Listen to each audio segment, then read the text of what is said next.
السلام علیکم ناظرین، آپ لوگوں نے یہ کہاوت تو سنی ہوگی کہ ایک چوری اوپر سے سینہ زوری۔ کالے کوٹ والوں نے کل لاہور میں دل کے اسپتال پر حملہ کیا، پی آئی سی پر حملہ کیا۔ ہونے والے کل جو ہنگامہ ہوا اس میں 6 افراد جان کی بازی ہار گئے۔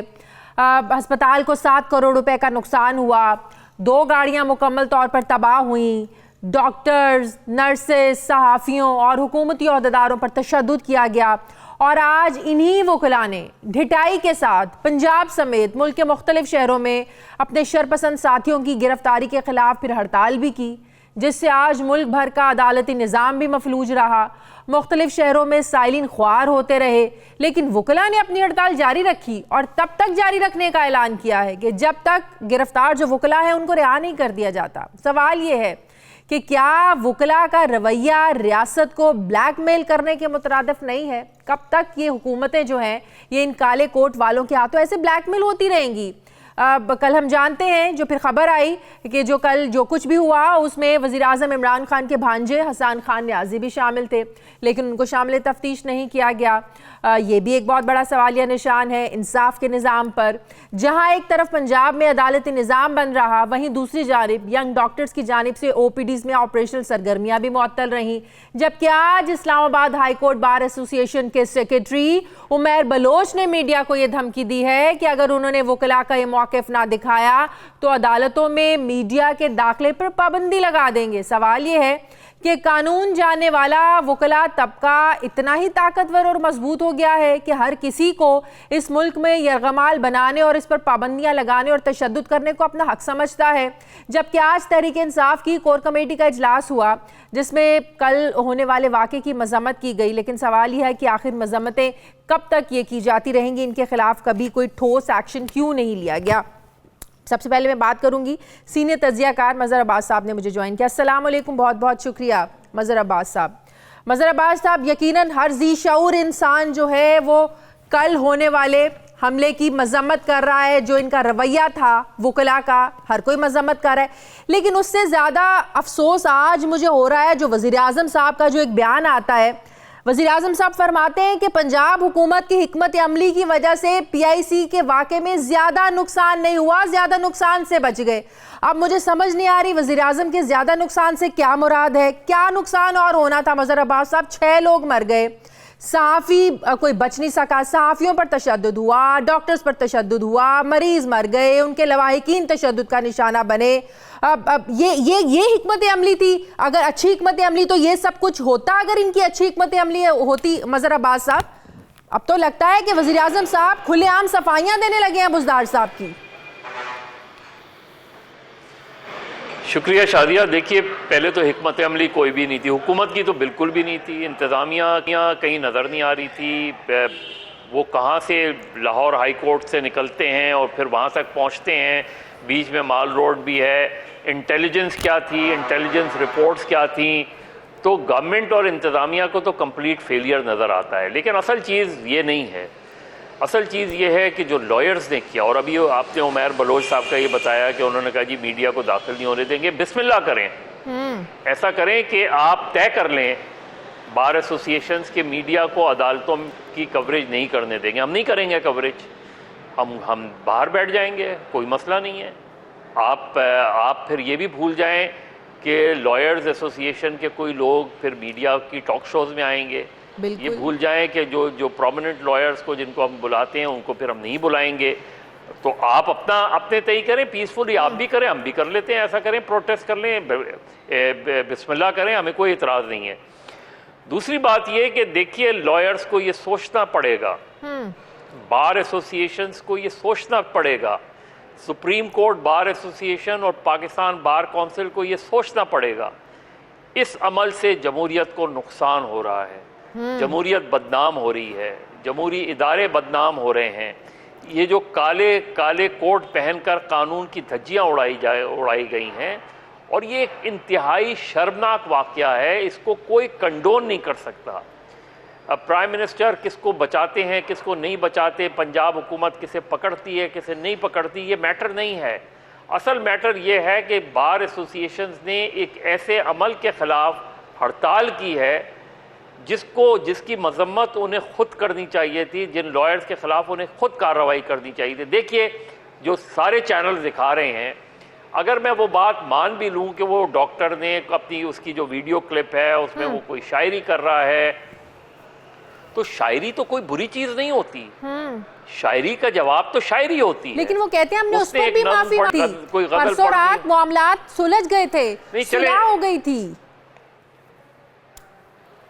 چلے اسے بھی میں چھوڑتا ہوں، لیکن اس کا جواب اتنا ہی اسی انداز میں آنا چاہیے تھا. آپ کے پاس بے شمار لائرز ہیں جن کو شعر و شاعری آتی ہے، وہ بھی اس کا جواب اس طرح دے دیتے.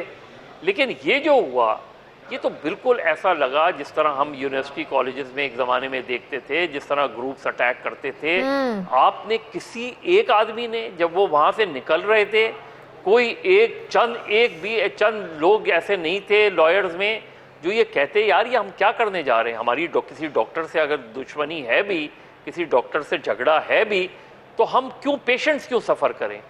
ہم آئی سی یو ایسے دل کے مریضوں کے اسپتال میں جا کر گھس کر جس طریقے سے مارا ہے، یعنی کوئی روکنے والا نہیں. کل کے واقعے کے بعد مظہر عباس صاحب کہیں نہ کہیں دکھ ہوتا ہے کہ یہ وہ وکلا تھے جن کے ساتھ ہم 2007 میں عدلیہ بحالی تحریک کے لیے کھڑے ہوئے تھے. یہ وہ لوگ تھے جن میں آج کل ہمیں کہیں انسانیت نظر نہیں آئی. آپ دیکھیں پیپلز پارٹی کی حکومت ہو، نون لیگ کی حکومت ہو یا تحریک انصاف کی حکومت ہو، ہر دور میں یہ وکلا گردی کے واقعات پیش آئے ہیں اور ہر حکومت بلیک میل ہوتی رہی ہے. مظہر عباس صاحب، کوئی بھی واقعہ ہوتا ہے عدالتوں کا بائیکاٹ ہو رہا ہے، جی پنجاب بار ایسوسی ایشن، پاکستان بار ایسوسی ایشن، ہر کوئی جو ہے نا وہ ہڑتالوں پر نکل آتا ہے. تو کب تک یہ حکومتیں ان کے ہاتھوں ایسے بلیک میل ہوتی رہیں گی؟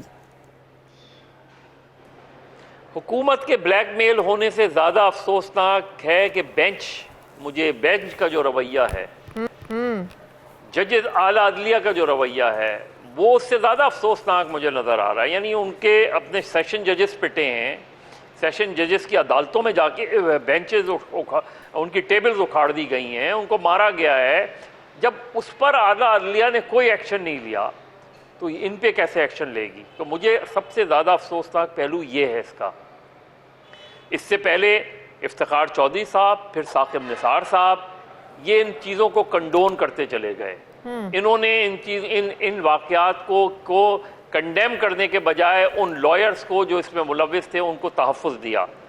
تو جب آپ ان کو تحفظ دیں گے تو ایک دن وہ آپ کے چیمبر تک پہنچیں گے. اور یہی ہوا. جب شروع میں ان کو کنڈیم نہیں کیا گیا تو پھر انہوں نے ججز کے ساتھ بھی وہی رویہ اختیار کیا. بالکل. تو میرا خیال ہے یہ بینچ اور بار دونوں سنجیدگی سے بیٹھیں، بلکہ میں تجویز دوں گا کہ سپریم کورٹ بار ایسوسی ایشن اور پاکستان میڈیکل ایسوسی ایشن بیٹھیں. دیکھیے ڈاکٹرز بھی جو ہڑتال کرتے ہیں، ینگ ڈاکٹرز بھی، وہ بھی غلط ہے. اس کے اندر بھی پیشنٹس کے ساتھ پیشنٹ سب سے زیادہ سفررز ہیں. لیکن یہ جو واقعہ ہے، اس واقعے پہ پی ایم اے میں بیٹھے، پی ایم اے کے ساتھ سپریم کورٹ بار بیٹھے اور بالکل منصفانہ انداز میں یہ آئیڈینٹیفائی کریں یہ لوگ اگر یہ لائرز تھے تو ان کا لائسنس کینسل ہونا چاہیے. اور اگر یہ لائرز نہیں تھے، یہ کوئی اور لوگ تھے جن کے پاس کوئی لا کی ڈگری نہیں تھی، یہ کوئی پولیٹیکل ایکٹیوسٹ تھے، یعنی ادر دین لائرز، تو پھر آئیڈینٹیفائی کریں، پھر آپ اس کو. لیکن اس وقت اگر اس واقعے کو جانے دیا گیا اور ان کے خلاف کارروائی نہیں ہوئی تو یاد رکھیں اس سے زیادہ خوفناک واقعات پیش آئیں گے. بہت بہت شکریہ سینئر صحافی تجزیہ کار مظہر عباس صاحب میرے ساتھ تھے. ناظرین مجھے پروگرام میں ایک بریک لینی ہے، واپس آتے ہیں چھوٹے سے وقفے کے بعد.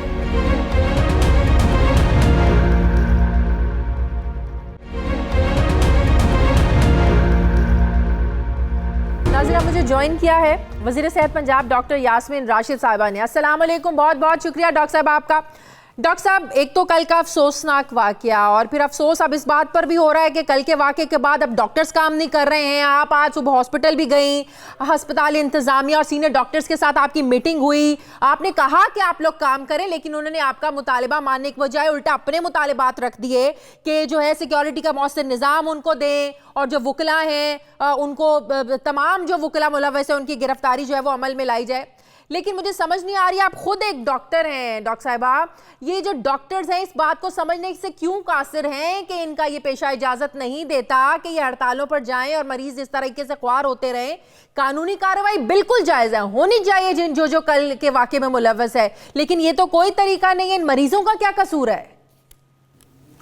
دیکھیں میرا خیال ہے شازیہ یہ بالکل ایک انہونی قسم کا واقعہ ہے جس کی تاریخ میں پہلے آپ کو کوئی مثال نہیں ملے گی. اتنا بڑا سانحہ اور جس طرح کی تباہی کی ہے اور جس طرح کا انہوں نے ہراساں کی ہے, شاید میرا خیال ہے کوئی دشمن ملک بھی آ جاتا نا پاکستان کے اندر تو وہ بھی کسی ہسپتال پہ اس طرح کا حملہ نہ کرتا. انہوں نے زد و کوب کیا ڈاکٹرز کو, انہوں نے نرسز کو, کہ ایک خوف کا ایک پورا اس کے اندر ایلیمنٹ, پھر انہوں نے توڑ پھوڑ اتنی کی, انہوں نے سارے ہسپتال کے شیشے توڑ ڈالے, انہوں نے ایکوپمنٹ توڑا, جس طرح آپ نے خود فرمایا 7 کروڑ کی وہ نقصان ہوا, لوگ جانوں سے گئے, اس کے بعد نرسز کو ڈاکٹرز کو مارا پیٹا. تو میرا خیال ہے امپورٹنٹ یہ چیز ہے کہ ہسپتال چلانے کو اس کو ٹھیک بھی تو کرنا پڑ رہا ہے نا اس وقت. فار دا لاسٹ کل سارا اسیسمنٹ کر کے راؤنڈ دا کلاک اس وقت کام ہو رہا ہے. لیکن اس وقت وہ مریض جن کا سب ریکارڈ یہاں ہے, جو ایڈمٹ تھے, جو یہاں کے ڈاکٹر سے علاج کروا رہے تھے, وہ کہاں ہیں؟ خدا نہ خواستہ ان کو کچھ ہو جائے تو یہ ڈاکٹرز بھی برابر کے شریک ہوں گے اس جرم میں. نہیں میرا خیال شاید یہ try to understand what I am saying کہ امپورٹنٹ ہے کہ ان کا ڈیمانڈ بالکل جینوئن ہے کہ ہمیں سیکیورٹی چاہیے. جو ظلم کل کیا اور جو تباہی کی ہے وکیلوں کی, تو ان کی بڑی جینوئن ڈیمانڈ ہے. اور پھر سب سے بڑی بات ہے باقی پنجاب کے تو کوئی اسپتال نہیں بند ہوئے, ہمیں کریڈٹ دینا چاہیے ساری میڈیکل کمیونٹی کا, انہوں نے سارے اسپتال کھولے رکھے. اور پھر سب سے بڑی بات ہے یہاں کے مریضوں کو اکاموڈیٹ کیا گیا. آپ کو میں بتاؤں کہ جنہ میں ایکسٹرا بیڈز لگائے گئے, وہاں کارڈیک یونٹ ہے, وہاں مریضوں کو شفٹ کیا گیا, میو کے اندر مریضوں کو شفٹ کیا گیا, which is all which shows کہ میڈیکل فریٹرنیٹی جو ہے اس کو مریضوں کی دل کے ہسپتال کی یہاں پر ہے, جو ایکوپمنٹ یہاں پر ہے وہ دوسرے ہاسپٹلز میں تو نہیں ہے. میں نے کہا یہ آپ کی غلط فہمی ہے. میو ہیز گاٹ ایکسلنٹ فیسلٹیز. آپ کے اگر یہ خیال ہے کہ اس کے پاس اس طرح کی فیسلٹیز نہیں ہیں جو پی آئی سی کی میں, نیچرلی پی آئی سی ایک مکمل ادارہ ہے جس پہ سوائے کارڈیک پرابلم کے اور کوئی نہیں. لیکن میو کا اپنا cardiac unit is a very robust unit. آج جو ڈاکٹر ثاقب شفیع یہاں کام کر رہے ہیں, جو ہمارے ایگزیکٹو اینڈ چیف ایگزیکٹو, وہ میو اسپتال کے کارڈیک یونٹ کے انچارج تھے, جنہوں نے بہت اچھا کارڈیک یونٹ ڈیولپ کیا ہوا ہے. اسی طریقے سے ہمارے پاس جنہ میں کارڈیک یونٹ ہے, اسی طرح ہمارے پاس شیخ زائد میں ہے. آپ کے سامنے جب نواز شریف صاحب کو دل کی تکلیف ہوئی تھی اور انہوں نے کہا تھا کہ جی باقی بھی ساری سہولتیں چاہیے, تو ان کو جنہ میں رکھا گیا تھا. اٹ واز ناٹ ان پی آئی سی. تو یہ میں آپ کو بتا دوں کہ ہماری کارڈیک یونٹس کام کر رہی تھی اور بیڈز ایکسٹرا لگائے گئے ان ہاسپٹلز کے اندر to accommodate all the patients. انشاءاللہ اگلے 24 آورز 48 آورز کے اندر ہم انشاءاللہ وہ سیکیورٹی جو ان کی ڈیمانڈ ہے وہ بالکل جینوئن ڈیمانڈ ہے. اسپتال اگلے 24 گھنٹوں میں کیا آپ یہ مطالبات پورے کر دیں گے, ان کو سیکیورٹی بھی دے دیں گے, سب کچھ ٹھیک ہو جائے گا, پیشنٹس واپس بھی آ جائیں گے اگلے 24 گھنٹوں میں؟ میرا خیال ہے کہ جو مریض تھے جن کو سٹینٹس وغیرہ پڑھنے تھے ان کو سب کو سٹینٹس پڑھ کے ہی کل گئے ہیں وہاں سے, اور آئندہ کے لیے جو ان کا ہوگا وہ اسی طرح سے شیڈیول فالو ہوگا. لیکن آپ جو کل سانحہ ہوا ہے اس کے بعد اس اسپتال کو ریکور کرنا, اس کے بعد اس اسپتال کو ٹھیک ہونا, ٹھیک ہو کے پھر چلنا, it takes a little time. کوئی جادو کی چھڑی تو ہمارے پاس نہیں ہے نا. اور دوسری بات ہے میرا خیال ہے آج آپ میڈیکل ڈاکٹرز کو کریڈٹ دیں. ادھر کی جو یونٹ ہے ان سے میں نے جب بات کی تو ان کی بالکل جینوئن ڈیمانڈ تھی, میں ان کے ساتھ اگری کر رہی تھی. اگر اتنا خوف اور ہراسان, جس طرح ہماری ایک پریگننٹ ڈاکٹر کو باقاعدہ اس کا گلا گھونٹنے کی کوشش کر رہے تھے, بال نوچے ان لوگوں نے دھکے مارے, انہوں نے توڑ پھوڑ کی, انہوں نے مریضوں کو رشتہ داروں کو مارا, انہوں نے کوئی کم ظلم کیا؟ میرا خیال ہے تاریخ میں پھر ایسا کوئی واقعہ نہیں ہوگا. اور پھر اس کے باوجود ہماری میڈیکل کمیونٹی اگر ساری بھی ہڑتال پہ چلی جاتی تو میرے پاس کوئی جواز نہیں تھا کہ میں ان کو منع کرتی, کیونکہ اتنا زیادہ ظلم ہوا ہے. لیکن میں کریڈٹ دیتی ہوں کہ میں نے ان سب کے ریکویسٹ کی اور ان کو میں نے کہا کہ آپ ہمیں 48 گھنٹے دیں, ہم انشاءاللہ پراپر ایکشن لیں گے. اور الحمدللہ حکومت نے ایکشن لیا ہے, وہ ان سارے وکیلوں کو اریسٹ کیا ہے. لیکن ڈاکٹر صاحب آپ لوگ یہ مانیں کہ انتظامی معاملات سنبھالنے میں آپ لوگ ناکام رہے, انتظامی نااہلی غفلت سامنے آئی. اگر سب کچھ پہلے ہی مینج ہو جاتا, انتظامیہ حرکت میں آتی تو یہ سب کچھ نہ ہوتا. اس کو نظر انداز, آپ لوگوں کی نااہلی کو, غفلت کو اگنور, نظر انداز نہیں کیا جا سکتا. نہیں تو کوئی چیز نظر انداز نہیں ہو رہی. آپ کا خیال ہے کوئی چیز نظر انداز ہوئی ہے؟ میرا خیال ہے اگر آپ جو ایٹ دا ہائیسٹ لیول ایک میٹنگ ہو رہی ہے, کل بھی میٹنگ ہوئی, آج بھی میٹنگ ہے, ہر چیز جو ہے اس کو مد نظر رکھتے ہوئے کیا کدھر کوئی کوتاہی ہوئی ہے, all SOPs are being revised, ہر چیز دیکھی جا رہی ہے. امپورٹنٹ یہ چیز ہے, کیا آپ اگر میری جگہ ہوتی ہیں آپ نے کبھی سوچا تھا؟ اس سے پہلے بھی تو انہوں نے آ کے پروٹیسٹ کی تھی PIC کے باہر, تو ہسپتال کے اندر تو نہیں آئے تھے. میرے تو وہم و گمان میں بھی کبھی نہیں ہو سکتا تھا کہ یہ آئیں گے اور اس طرح کا ظلم اور زیادتی کریں گے. I could have never thought of it. آپ کبھی سوچ سکتی تھی کہ وہ لوگ جو اس وقت قانون کی بات کرتے ہیں اور قانونیت کی بات کرتے ہیں وہ اتنی لاقانونیت شو کریں گے, اس طریقے سے ظلم اور ستم کریں گے لوگوں کے اوپر؟ میرا خیال ہے 2007 کے بعد سے وکلا گردی کے واقعات میں اضافہ ہوا ہے. نون لیگ کی حکومت ہو, پیپلز پارٹی کی, اب آپ لوگوں کی حکومت ہے, کوئی بھی ان کو ڈسپلن میں نہیں لا سکا, کوئی بھی ان کو آج تک اکاؤنٹیبل نہیں کر سکا. کسی نے آج تک وکلا کو انہوں نے جو آج تک کیا ہے کسی بھی حکومت نے سزا نہیں دی ہے. اب آپ دیکھ لیں نا, آج بھی عدالتوں کا بائیکاٹ کیا. اسلام آباد ہائی کورٹ میں جو وہاں کے جنرل سیکرٹری وہ کیا کرتے پھر رہے ہیں, وہ وکیلوں کو زبردستی باہر نکالتے پھر رہے ہیں. تو کب تک یہ حکومتیں آپ لوگ بلیک میل ہوتے رہیں گے ان لوگوں کے ہاتھوں؟ دیکھیں میں امپورٹنٹ آپ کو چیز بتاؤں, سب سے بڑی بات ہے 2007 کی موومنٹ جب تھی نا, تو یہ وکلا اکیلے نہیں تھے اس موومنٹ میں. اس موومنٹ میں ہم سب تھے, اس کے اندر ساری عوام تھی. آج ان کے ظلم اور ستم کی وجہ سے ساری عوام, ساری حکومت اور سب سے بڑی بات ہے سارا میڈیا ان کے خلاف ہے. there is a huge difference. بہت فرق ہے 2007 اور آج کے دن میں. اور یہ بھی میں بات بتا دوں, آج سے پہلے اگر کسی حکومت نے یہ کام بھی نہیں کیا جو ہم نے کیا ہے, آپ کے سامنے وکیل they have been arrested, آپ کے سامنے ان کا فزیکل ریمانڈ بھی ہوا ہے, آپ کے سامنے ان کو پیش بھی کیا گیا عدالتوں میں, اور آپ کے سامنے یہ بات ہے کہ آج اطہر منہلال صاحب نے ایک ڈیسیجن لیا جس کے بیسس پہ انہوں نے اس کا لائسنس بھی کینسل کیا because of creating a disturbance. Important یہ چیز ہے, یہ آج پاکستان کا بہت بڑا امتحان ہے. آج ہم یہ دیکھیں گے کہ انصاف کس طریقے سے ملے گا. انصاف کی آنکھوں پہ پٹی لگی ہونی چاہیے. تو یہ بھی ہوگا, انصاف تو تب ہوتا ہوا نظر آئے گا جب وزیراعظم کے بھانجے کا بھی, حسان نیازی کا بھی, ان کے خلاف بھی کارروائی ہوگی. پھر پتہ چلے گا کہ واقعی انصاف ہوا ہے.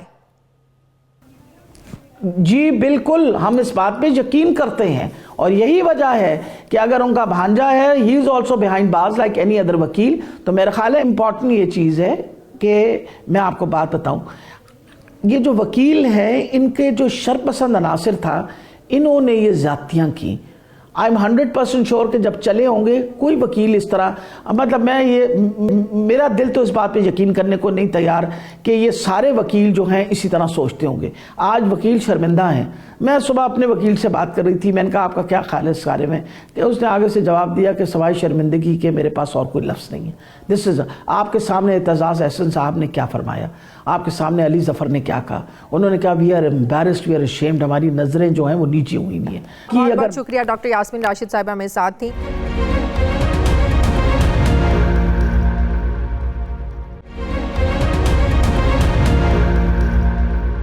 اب مجھے جوائن کر رہے ہیں سینئر قانون دان, سابق صدر Lahore High Court Bar Ahmad Awais sahib. السلام علیکم, بہت بہت شکریہ احمد اویس صاحب.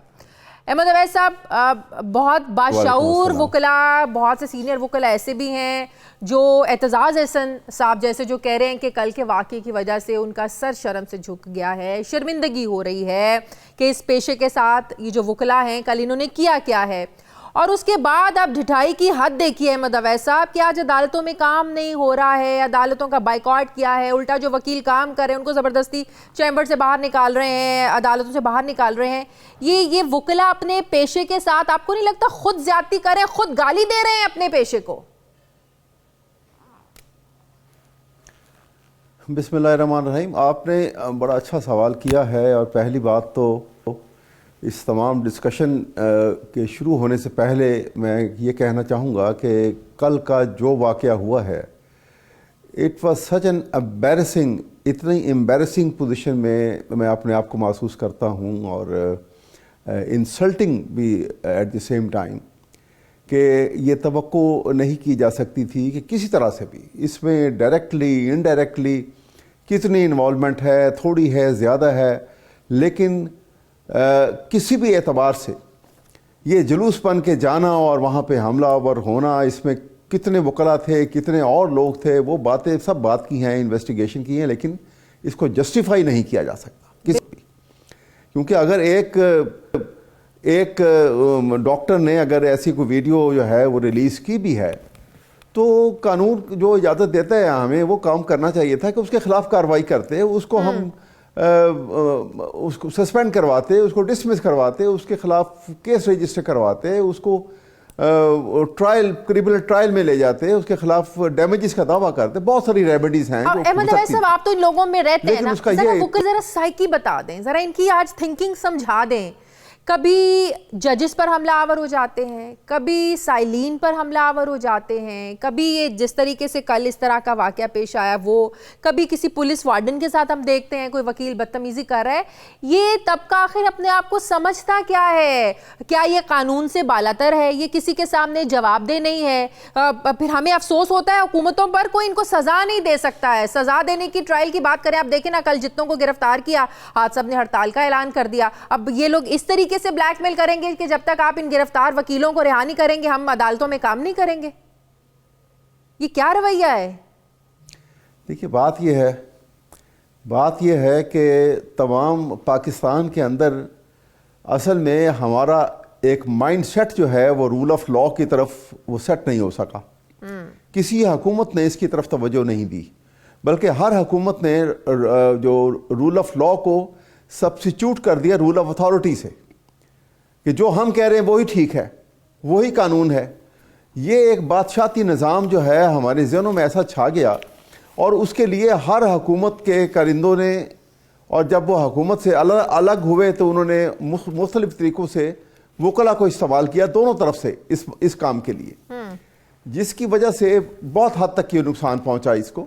اور میں ساتھ ساتھ آپ کو یہ بھی کہوں گا کہ آپ کبھی یہ دیکھیے گا، یہ اپنی جگہ اس کو تو جسٹیفائی نہیں کر سکتے ہیں کہ وہ ایک 5 کلومیٹر کا فاصلہ ہوگا، وہ جلوس بن کے گیا وہاں پر، لیکن انتظامیہ کی نااہلی کو بھی آپ سامنے رکھیے انتہا حد تک. آپ یہ ڈاکٹر یاسمین راشد بات کر رہی تھی، بہت ماشاءاللہ بڑی منجی ہوئی اور بڑی کمیٹڈ وہ ہیں اپنے کام سے بھی، اور ٹرو پروفیشنل ہیں. لیکن میں ایک بات کہنا چاہتا ہوں کہ وہ ڈاکٹرز نے جو ان کے آگے تجویز رکھی ہے کہ جو ہمیں سیکیورٹی پرووائڈ کی جائے، یہ اتنا بڑا لیپس ہے on the part of the government. آپ دیکھیے کہ جس وقت جلوس چلا تھا، آپ 2 چیزیں یہاں پہ سامنے آتی ہیں کہ اتنی اسٹیٹ مشینری جو ہے وہ کس کام کے لیے ہے. کتنی آپ کے پاس انٹیلیجنس ایجنسیز ہیں، اسپیشل پولیس ہے، اسپیشل برانچ ہے، CIA پولیس ہے، CID پولیس ہے، IB ہے، پھر ISI ہے. یہ اتنی انٹیلیجنس ایجنسیاں جو ہیں، یہ ہر وکیل کو پتا تھا کہ صبح 9 بجے جلوس نکلنا ہے. بالکل. یہ ان کو نہیں پتا تھا کہ صبح 9 بجے جلوس نکلنا ہے. بالکل. اور ایک بات ابھی ڈاکٹر صاحبہ کی آپ نے بات کی، وہ کہہ رہی تھی کسی کے وہم و گمان میں ہی نہیں تھا کہ یہ اس حد تک جو ہے نا وہ بدتمیزی کا طوفان برپا کر دیں گے. ایجنسیز پھر ان سب ایجنسیز کو گھر بھیج دیں، فارغ کر دیں. اتنا کروڑوں روپیہ ہر مہینے خرچ کیا جاتا ہے ان کے اوپر. اور اس کے بعد دوسری بات سنیے گا، یہ جب وہاں سے جلوس نکلا ہے تو ان کو چاہیے تھا کہ اگر وہ جلوس جو ہے وہ نعرہ بازی کرتے ہوئے، آپ نے دیکھا ہوگا کہ وہ ینگ بعض لوگ جو ہیں اس کے اندر نعرہ بازی کرتے ہوئے جا رہے ہیں ٹورڈز ہاسپٹل، تو ہاسپٹل سے بہت پہلے ان کو ایک ڈیڈ لائن لگا دینی چاہیے تھی پولیس کو، بالکل، تمام لا انفورسنگ ایجنسیز کو، کہ وہاں سے آگے ہم نہیں گزرنے دیں گے. جو کچھ ہوگا، جو مار کرائی ہوگی، جو لڑائی جھگڑا ہوگا وہیں ہوتا. سانحہ راؤنڈ کے بعد ایکچولی پولیس اتنی زیادہ ڈر گئی ہے، اور اسپیشلی دوسرا ایلیمنٹ اس کا یہ کہ جو آپ ٹرانسفر، تبادلے اور تبدیلیاں ہر مہینے 2 مہینے بعد کرتے ہیں، تو پولیس میں بھی ایک خوف و ہراس آ گیا کہ بھائی چیف منسٹر نے تو بدلنا نہیں ہے، کسی اور نے تو بدلنا نہیں ہے، وزیر اعظم نے بھی اپنی جگہ پہ رہنا ہے، وزیروں نے بھی رہنا ہے، بدلنا ہے تو ہم لوگوں نے بدلنا ہے. تو کوئی بھی سٹیپ لینے سے پہلے کہہ رہے ہیں کہ 100 بار سوچا. کچھ لوگوں سے آج بات ہوئی تو وہ یہ ان کے ذہن میں یہی تھا کہ سانحہ ماڈل ٹاؤن کے بعد جو پولیس کے ساتھ ہوا وہ لوگ آج تک بھگت رہے ہیں. نہیں دیکھیے نا، یہ بالکل غلط جواز ہے. یہ ایسی سوچ بھی جو ہے غیر منطقی ہے. آپ دیکھیے گا کہ اگر وہاں جا کے بھی تو پولیس نے لاٹھی چارج بھی کیا، وہاں پہ انہوں نے وہ واٹر کینن بھی استعمال کی، تو یہ کام جو ہے یہ چیئرنگ کراس کے اوپر استعمال کرتے، وہیں روک چھوڑتے کہ ہم آگے نہیں جانے دیں گے آپ کو. بالکل وہاں پہ جو ہونا تھا وہاں پہ ہوتا, کچھ بھی نہیں ہونا تھا, وہیں سارا کا سارا جلوس وہاں رک جاتا, تو ہاسپٹل بھی سیکیورڈ رہتا اور کوئی اس قسم کی تباہی نہ ہوتی اور کوئی مریض خطرے میں نہ جاتا. یہ جو مریضوں کی جانیں گئی ہیں بیچاروں کی, اور جو اتنے خطرات سے گزرے ہیں اور اتنی تکلیف میں وہاں پہ مریض جو ہیں آئے ہیں, اور اس کے بعد اتنا توڑ پھوڑ ہوئی ہے, اس کی بہت بڑی ذمہ داری جو ہے, زیادہ تر ذمہ داری جو ہے وہ انتظامیہ کے اوپر ہے اور ہوم منسٹری کے اوپر ہے. بالکل. مجھے بہت افسوس ہے یہ بات کہنی پڑتی ہے کہ آپ کے ہمارے چیف منسٹر صاحب جو ہیں وہ ہوم منسٹر بھی ہیں, انہوں نے ہوم منسٹری بھی اپنے پاس رکھی ہوئی ہے, اور یہ ہوم منسٹری اگر ہوم منسٹر الگ ہوتے تو کہا جاتا کہ ہوم منسٹر فوراً استعفیٰ دے کے فارغ ہوں یہاں سے. بہت بہت شکریہ احمد اویس صاحب, سینئر قانون دان, سابق صدر لاہور ہائی کورٹ بار میں ساتھ ہیں. ناظرین مجھے پروگرام میں ایک بریک لینی ہے, واپس آتے ہیں چھوٹے سے وقفے کے بعد.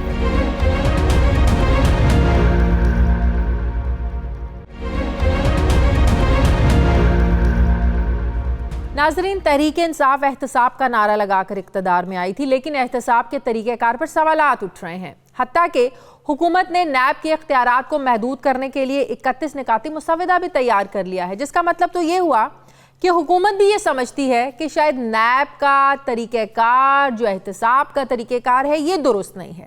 لیکن پھر سوال یہ ہے کہ جن کا احتساب موجودہ نیب قوانین کے مطابق ہو رہا ہے, پھر ان کا کیا قصور ہے؟ نہ حکومت ان سے کچھ نکلوا سکی, الٹا مجرم باہر چلے گئے, چاہے علاج کی غرض سے کیوں نہ گئے ہوں. لیکن اس کے باوجود وزیر اعظم احتساب کے نعرے پر بھی کوئی کمپرومائز کرتے نظر نہیں آ رہے, اور اپنی ہر تقریر میں وزیر اعظم کرپٹ مافیا اور کرپٹ لوگوں کے احتساب کی بات کرنا نہیں بھولتے. دوسری جانب ایک حقیقت یہ بھی ہے کہ اسی احتساب کے نعرے کی وجہ سے حکومت اور اپوزیشن کے درمیان ایک رفٹ موجود ہے, جس کی وجہ سے حکومت کو تمام انتظامی اور قانون سازی کے معاملات چلانے میں بہت زیادہ مشکلات کا سامنا کرنا پڑ رہا ہے. چیف الیکشن کمیشن کی تعیناتی کا معاملہ لٹکا ہوا ہے, الیکشن کمیشن غیر فعال ہو چکا ہے, آرمی چیف کی مدت ملازمت میں توسیع جیسا اہم معاملہ بھی ابھی زیر غور آنا ہے, پارلیمنٹ میں قانون سازی ہو نہیں پا رہی, پارلیمنٹ میں 160 سے زائد بلز زیر التوا پڑے ہوئے ہیں, لیکن حکومت اور اپوزیشن کے درمیان ہم آہنگی نہ ہونے کی وجہ سے کوئی بھی پیش رفت نہیں ہو پا رہی, اور اب مختلف حلقوں کی جانب سے اپوزیشن کے ساتھ ہم آہنگی قائم نہ کرنے پر حکومت پر بہت زیادہ تنقید بھی ہو رہی ہے, جس کی وجہ سے حکومت شدید دباؤ میں ہے. وزیر اعظم کی زیر صدارت تحریک انصاف کا اہم اجلاس کل ہوا, جس میں پارٹی کے اہم رہنما شریک تھے, جس میں وزیر اعظم نے پارٹی رہنماؤں کو اپوزیشن کے ساتھ مل کر چیف الیکشن کمیشن کی تقرری سے متعلق معاملات کو جلد طے کرنے کی بات کی ہے. اب دیکھنا یہ ہے کہ کیا واقعی دیگر جو اپوزیشن جماعتیں ہیں اس معاملے پر نون لیگ کے ساتھ کھڑی ہوں گی یا نہیں, یہ تو آنے والا وقت بتا دے گا. لیکن دوسری طرف پارلیمانی کمیٹی کا الیکشن کمیشن کے اراکین کی تقرری اور چیف الیکشن کمشنر کی تعیناتی کے حوالے سے ہونے والا جو اجلاس ہے ایک گزشتہ 2 روز سے ملتوی ہو رہا ہے اور کوئی فیصلہ نہیں ہو پا رہا ہے, ڈیڈ لاک ابھی تک برقرار ہے. کیا یہ معاملہ بھی عدالت ہی نپٹائے گی؟ اس پر میں بات کروں گی. سابق سیکریٹری الیکشن کمیشن کنور دلشاد صاحب نے مجھے جوائن کیا. السلام علیکم. بہت بہت شکریہ کنور دلشاد صاحب آپ کا. کنور صاحب, الیکشن کمیشن غیر فعال ہے, کہیں سے سنجیدگی نظر نہیں آ رہی ہے, اپوزیشن جو ہے وہ معاملہ عدالت میں لے جا چکی ہے, عدالت کہہ چکی ہے بھئی معاملہ پارلیمنٹ کا ہے, آپ ہر معاملہ عدالت میں لے کر کیوں آ جاتے ہیں, آپ لوگ خود اس معاملے کو حل کریں.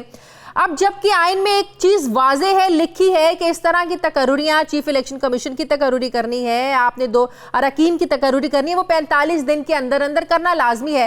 جب آئین میں ایک چیز واضح کر دی گئی ہے, لکھ دی گئی ہے, اور پھر جب اس کی پاسداری نہیں ہوتی, اس کی بھی کوئی سزا لکھی ہے یا اس کا بھی کوئی جرمانہ لکھا ہے, کوئی کارروائی لکھی ہے, اگر آئین میں ایک لکھی ہوئی چیز پر آپ عمل درآمد نہیں کر رہے ہیں؟ اصولی طور پر اس میں جو الیکشن کمیشن کے ممبران کا تقرر نہیں ہو رہا اور چیف الیکشن کمیشن کے بارے میں بھی ابہام پیدا ہو گیا ہے اور ڈیڈ لاک ہو گیا ہے, اس میں آئین کی تو سرن خلاف ورزی ہو رہی ہے. اب اگر کوئی سول سوسائٹی یا کوئی ادارہ جو ہے اگر سپریم کورٹ آف پاکستان میں آرٹیکل 6 کے تحت ان کے خلاف مقدمہ درج کرنا چاہے تو پھر سپریم کورٹ آف پاکستان جو ہے ایک بڑا مثبت اور ایک بہت بڑا اہم قدم اٹھا سکتی ہے کہ مسلسل آئین کی خلاف ورزی جو ہے وہ آئین کو سبوتاج کرنے کے مترادف ہے. تو ہم یہ سمجھتے ہیں کہ اب ظاہر ہے کہ اب میں نے آپ کی پی ایم صاحب کی بھی تقریر سنی، ان کا سارا بیانیہ تو بالکل جو ہے وہ ختم ہو چکا ہے، وہ صرف نعرے تک، جیسے آپ نے بھی اشارہ کیا کہ وہ نعرے تک جو ہے محدود ہو گیا ہے، اب وہ کوئی احتساب بھی نہیں ہو رہا۔ آصف علی زرداری صاحب آج تشریف لے گئے ہیں کراچی، ان کو بھی بیل ہو گئی ہے اپنے میڈیکل گراؤنڈ پر، تو ان کا تمام جو تحریک انصاف کا بیانیہ تھا کہ ہم قومی احتساب کے ذریعے ان کے خلاف ایکشن لیں گے، ان کی دولت واپس لیں گے، وہ سارا بیانیہ ناکام ہو چکا ہے۔ قمر صاحب، آپ کو لگتا ہے کہ ایک باقاعدہ حکمت عملی کے تحت حکومت نے اپوزیشن کے خلاف ایک سخت رویہ اپنایا ہوا ہے، باقاعدہ کچھ ہدایات جاری کی ہوئی ہیں حکومت نے اپنے ترجمانوں کو، تاکہ محاذ ذرا ایک معاملہ جو ہے نا وہ تاخیر کا شکار ہو؟ ان کے کچھ معاملات بھی فارن فنڈنگ کیس جیسے چل رہے ہیں، آپ کو لگتا ہے کہ ایک پراپر ایک حکمت عملی ہے حکومت کی؟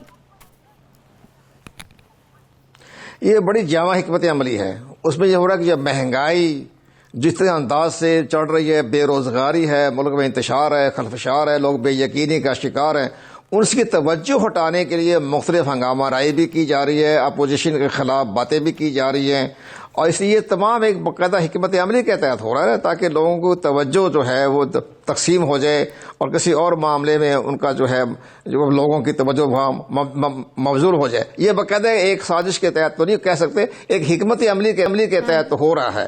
اس کے ساتھ آپ یہ دیکھیں کہ الیکشن کمیشن کے ممبران کا تقرر کیا مشکل کام ہے۔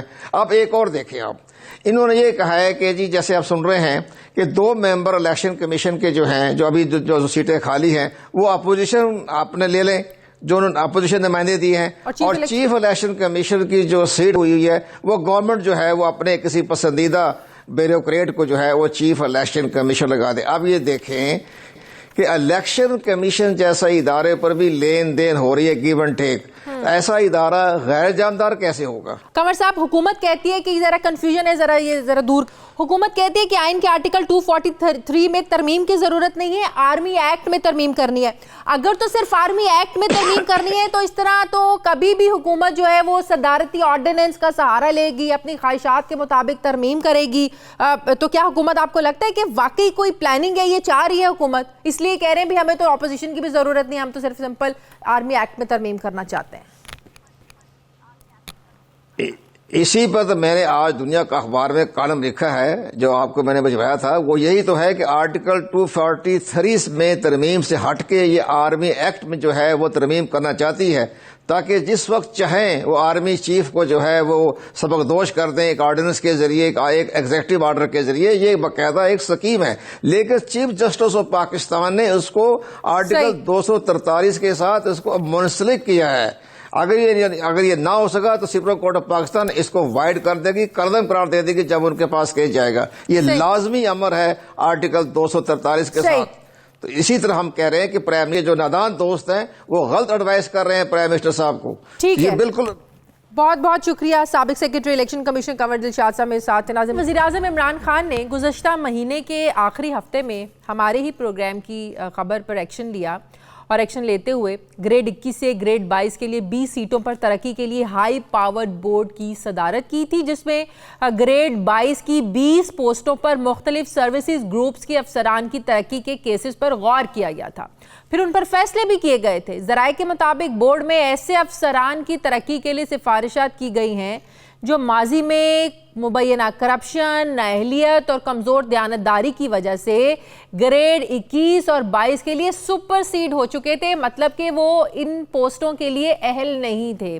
ان افسران کی اکثریت کا تعلق پاکستان ایڈمنسٹریٹو سروس سے ہے، جبکہ یہ بھی اطلاعات ہیں کہ ان ترقی پانے والے افسران کو نئے اہم انتظامی عہدوں پر تعینات نہیں کیا گیا، بلکہ ان کی سابق پوسٹوں کو گریڈ 22 میں اپ گریڈ کیا گیا ہے، جس کی وجہ سے ان کی ترقی اور بورڈ کی شفافیت اور جو میرٹ کی ایک پالیسی ہے وہ مشکوک ہو چکی ہے۔ اس ہائی پاورڈ بورڈ کی صدارت وزیراعظم عمران خان صاحب خود کرتے ہیں، جبکہ یہ بھی انکشاف ہوا ہے کہ وزیراعظم کو ترقی پانے والے افسران کے سروس جو حقائق سے مبینہ طور پر انہیں لاعلم رکھا گیا ہے، جبکہ وزیراعظم کے مشیر برائے اسٹیبلشمنٹ بورڈ ممبر شہزاد ارباب نے رابطہ کرنے پر ہمیں یہ بھی بتایا کہ تمام افسران کو میرٹ پر ترقی دی گئی ہے، لیکن انہوں نے یہ اعتراف بھی کیا کہ ماضی میں گریڈ 22 کے لیے سپر سیڈ ہونے والے ایک افسر کو موجودہ بورڈ نے گریڈ 22 میں ترقی دی ہے، جبکہ اس کے ساتھ انہوں نے ترقی پانے والے افسران کو نئی انتظامی اہم جو پوسٹیں ان پر تعینات کرنے کی بجائے موجودہ عہدوں کو اپ گریڈ کرنے پر اس بات پر وہ کوئی جواب نہیں دے سکے۔ اس پر میں بات کروں گی نمائندہ خصوصی انور حسین سمرہ۔ انور، بہت شکریہ آپ کا۔ انور، سب سے پہلے تو جب یہ معاملہ وزیر اعظم دیکھ نہیں رہے تھے، ہم نے اس کو ڈسکس کیا، وزیر اعظم نے اس پر ایکشن لیا اور پھر ہائی پاور بورڈ اجلاس کی صدارت کی۔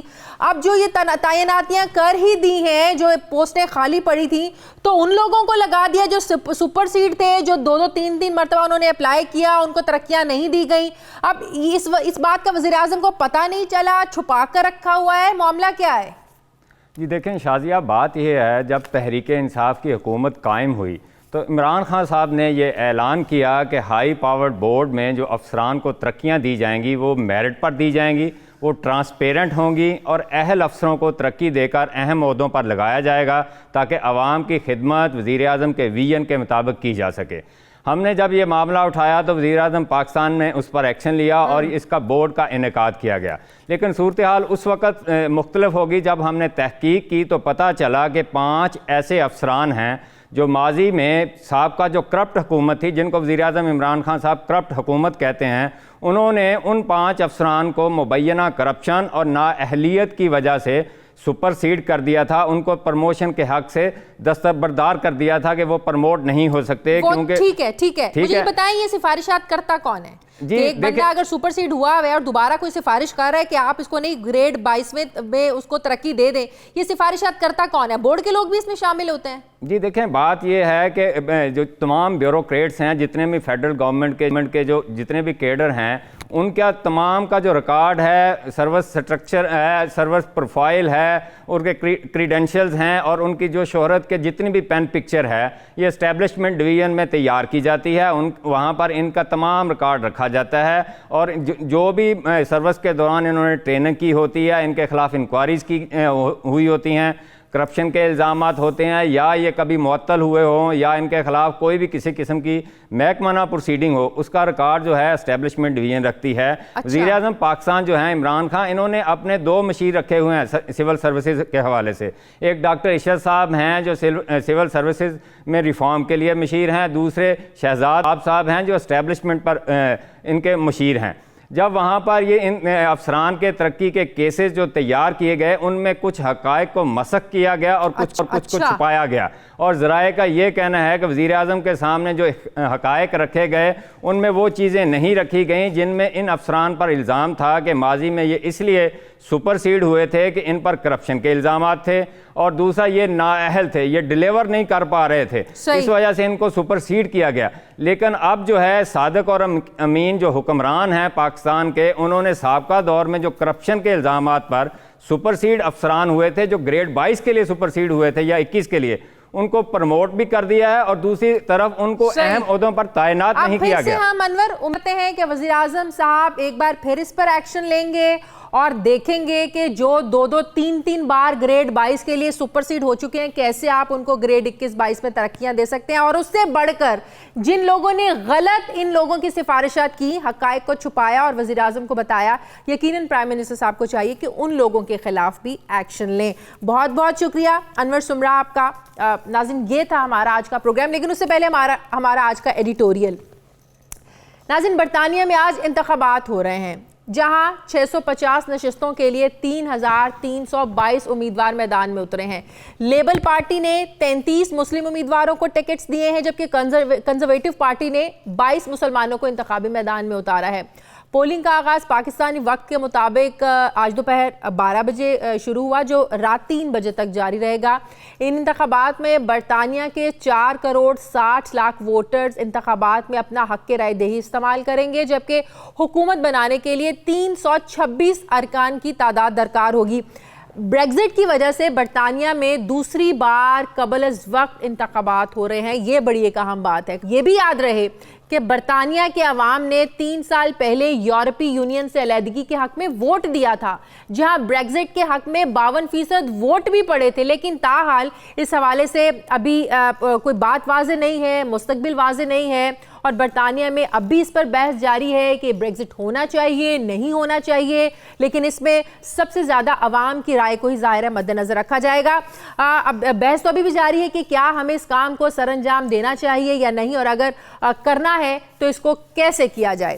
ناظرین، یہ تھا ہمارا آج کا پروگرام سے مجھے اجازت دیجیے، میری آپ سے ملاقات ہوگی کل، اپنا خیال رکھیے گا، اللہ حافظ۔